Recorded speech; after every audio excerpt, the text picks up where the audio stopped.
जय हिंद दोस्तों, वंदे मातरम। कांग्रेस पार्टी के वरिष्ठ नेता और लोकसभा में विपक्ष के नेता राहुल गांधी को पुणे की एक मजिस्ट्रेट कोर्ट ने बुरी तरह से लताड़ा है। सावरकर मानहानि के मामले में कोर्ट ने उन्हें सख्त हिदायत दी है कि किसी भी फाइनल ऑर्डर पर वो टिप्पणी न करें जिसे उन्होंने न तो कबूल किया है और न ही चुनौती दी हो। First class judicial magistrate Amol Shriram ने 2 दिसंबर को एक फैसला सुनाया था और यह फैसला जिसमें राहुल गांधी की अर्जी के पैराग्राफ नंबर 11 और 13 पर आपत्ति जताई गई थी। इसमें राहुल गांधी ने कोर्ट के समन ऑर्डर को बिना किसी ठोस सबूत के बताते हुए न्यायिक प्रक्रिया पर ही सवाल खड़े कर दिए थे। कोर्ट ने साफ शब्दों में कहा है कि ऑर्डर मानो या फिर चुनौती दो, लेकिन टिप्पणी इस पर आपकी तरफ से बिल्कुल भी बर्दाश्त नहीं की जाएगी। दोस्तों, ये मामला हिंदुत्व के विचारक विनायक दामोदर सावरकर के परपोते सत्यकी सावरकर के द्वारा दायर मानहानि के मुकदमे से जुड़ा है, जो राजनीतिक रूप से बेहद ही संवेदनशील है। राहुल गांधी की चुप्पी ने विपक्ष में हलचल मचा करके रख दी है कि क्या ये उनकी अभिव्यक्ति की स्वतंत्रता पर हमला है या फिर पूरा विवाद साल 2024 के लोकसभा के चुनाव के प्रचार के दौरान शुरू हुआ था। दोस्तों, जब राहुल गांधी ने महाराष्ट्र में एक रैली के दौरान विनायक दामोदर सावरकर पर तीखा हमला बोला था। वीर सावरकर को लेकर के राहुल गांधी ने कहा था कि सावरकर ने ब्रिटिश राज के सामने घुटने टेक दिए थे, उन्होंने माफी मांगी थी, जबकि महात्मा गांधी ने कभी भी सिर नहीं झुकाया। वीर सावरकर हिंदुत्व के नाम पर ब्रिटिश चाटुकार थे। ये बयान वीर सावरकर के समर्थकों के लिए लाल कपड़ा था। सावरकर, जिन्हें हिंदू महासभा और आरएसएस के विचारक मानते हैं, उन्होंने 1910 और 11 में अंडमान की सेलुलर जेल में कैद के दौरान ब्रिटिश सरकार की कई दया याचिकाएं उन्हें दी थी। राहुल गांधी ने इन्हीं को गद्दारी का सबूत बताकर के हमला किया था। वीर सावरकर के परपोते सत्यकी सावरकर ने तुरंत पुणे की मजिस्ट्रेट कोर्ट में भारतीय दंड संहिता यानी कि आईपीसी की धारा 499 मानहानि और 500 की तहत ये मुकदमा दायर करवाया था राहुल गांधी के खिलाफ में। सत्यकी सावरकर ने दावा किया है कि राहुल गांधी के बयान से वीर सावरकर की छवि धूमिल हुई है, जो हिंदुत्व आंदोलन के प्रतीक हैं। कोर्ट ने दोस्तों मामले की सुनवाई शुरू की और राहुल गांधी को समन जारी किया। सुनवाई के दौरान सत्यकी के वकील संग्राम कोल्हटकर ने राहुल गांधी के भाषण की वीडियो सीडी पेश की, लेकिन दोस्तों एक सीलबंद सीडी खाली निकल गई। ये पिछली सुनवाई के दौरान हुआ था। इसमें विवाद और भी ज्यादा गहरा गया। कोल्हटकर ने न्यायिक जांच की मांग की, जबकि राहुल गांधी के वकील मिलिंद पवार ने इसे देरी का हथकंडा बता दिया। ये कोई पहला केस नहीं है। राहुल गांधी पर पहले भी मानहानि के कई मुकदमे चले हैं। साल 2019 में चौकीदार चोर है बयान पर अमित शाह के खिलाफ में केस और साल 2023 के मोदी सरनेम वाले मामले में सुप्रीम कोर्ट से राहत। लेकिन वीर सावरकर केस ने हिंदुत्व बनाम गांधीवादी की राजनीति की जो बहस है उसको हवा दे दी है।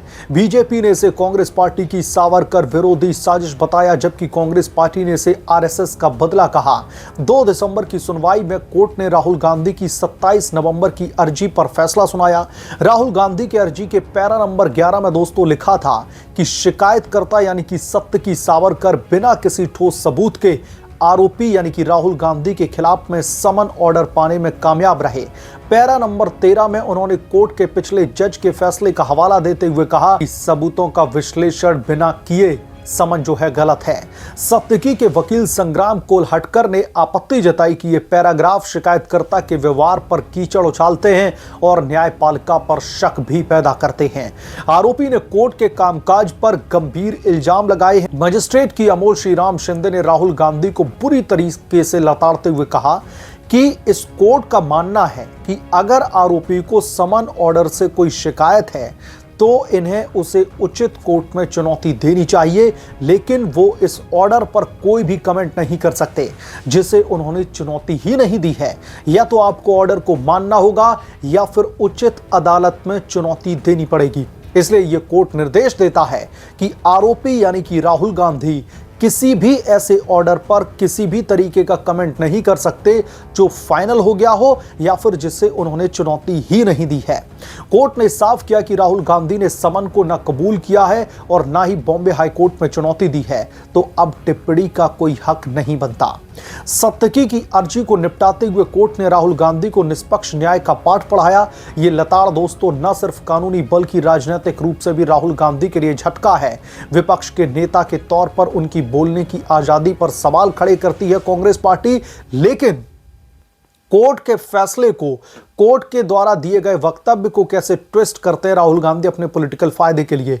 राहुल गांधी ने कोर्ट के इस फैसले पर कोई भी अभी तक व्यक्तिगत टिप्पणी नहीं की। उनके वकील मिलिंद पवार ने कोर्ट में जवाब दिया कि सत्तकी की अर्जी सुनवाई में एक तरीके से देरी का बहाना है।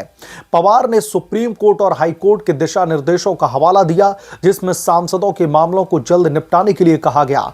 उन्होंने कहा कि ऐसा कोई भी कानूनी नियम नहीं है जो आरोपी से सफाई मांगे, लेकिन राहुल गांधी की चुप्पी ने सोशल मीडिया पर बहस छेड़ दी है। समर्थक इसे न्यायिक दबाव बता रहे हैं, जबकि आलोचक अभिमान कह रहे हैं। कांग्रेस पार्टी ने कहा कि यह आरएसएस का दबाव है, लेकिन राहुल गांधी ने खुद कुछ भी नहीं बोला। क्या वो बंबई जो है हाई कोर्ट जाएंगे? अगली सुनवाई दोस्तों इंतजार कराएगी। यह फैसला महाराष्ट्र और राष्ट्रीय राजनीति पर असर डालेगा। साल 2024 के चुनावों में वीर सावरकर पर बहस ने बीजेपी को फायदा दिया था और अब यह केस कांग्रेस पार्टी को हिंदू विरोधी कर सकता है। सत्तकी सावरकर ने इसे न्याय की जीत बताया, जबकि आरएसएस से जुड़े संगठनों ने समर्थन जताया है। विपक्ष के नेता के तौर पर राहुल गांधी की छवि पर यह दाग लग सकता है, खास तौर पर जब वो संस्थागत साजिश का आरोप लगाते हैं। राजनीतिक जो विशेषज्ञ हैं उनका कहना है कि यह केस अभिव्यक्ति की स्वतंत्रता वर्सेस मानहानि कानून की जंग को उजागर करता है।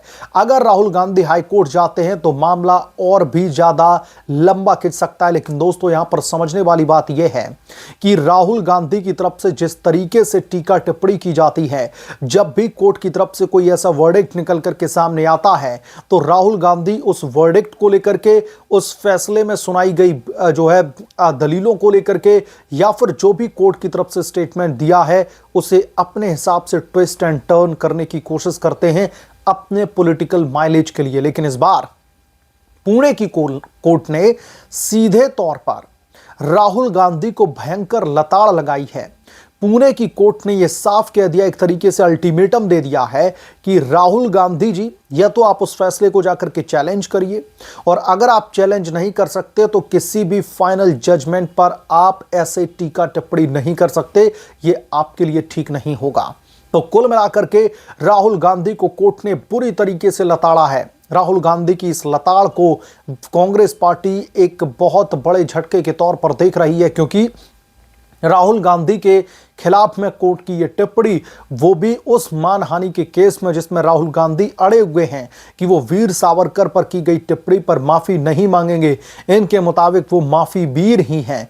तो इस मामले में अगर राहुल गांधी को लताड़ लगती है तो यकीनन तौर पर कांग्रेस पार्टी के लिए यह बड़ा झटका है। बहरहाल आप क्या सोचते हैं इसके बारे में, आपकी क्या राय है? जो भी आपका ओपिनियन है हमें कमेंट करके जरूर बताएं। जल्द मिलूंगा किसी दूसरे बड़े अपडेट के साथ में, तब तक के लिए धन्यवाद। अगर आप लोग चैनल पर नए हैं तो प्लीज चैनल को सब्सक्राइब करें, साइड बने बेल आइकन को जरूर प्रेस करें, ताकि जब भी मैं कोई बड़ी खबर लेकर के आऊं तो इसकी जानकारी सबसे पहले आपको मिले।